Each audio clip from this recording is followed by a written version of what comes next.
Israel is a settler colonialist state formed around Zionist, ethno-nationalist and genocidal policy aimed at ethnic cleansing and murder of the indigenous Palestinian population who had been inhabiting the territory of the newly founded state, had lived there for hundreds of years, and since the first Nakba in 1948, the indigenous Palestinian people have become obstacles that the colonialist state is trying to remove.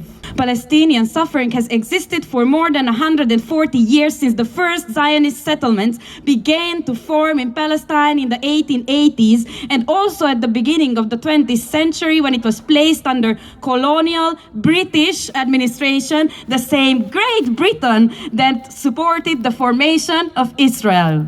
And more bombs and more bombs and more bombs and more bombs and more bombs. Over 15,000 massacred until December. But the Palestinians killed are not just a number. And even that number is not recognized as having enough importance in the official global discourse, complicit in genocide. What is the threshold by which it is accepted by common consent between the major powers, between countries in Europe and the Western world, that what is happening is genocide? And when do we reach that threshold? The complicity of the Western world in genocide of the Palestinians has to do with Eurocentric colonialism practiced for hundreds of years, which has exterminated and massacred indigenous peoples, hundreds of millions.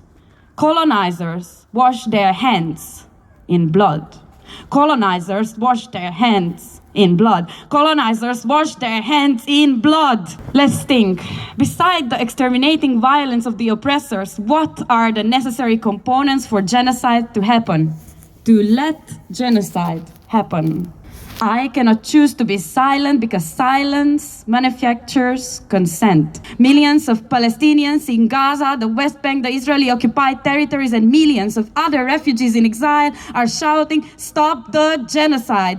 Millions of people on the streets of cities around the world are shouting, "Stop the genocide." And politicians, power hoarders, the armed trade, and the mainstream media, including Finnish mainstream media and Finnish politicians and armed trade, condone, accept, encourage Israel's action.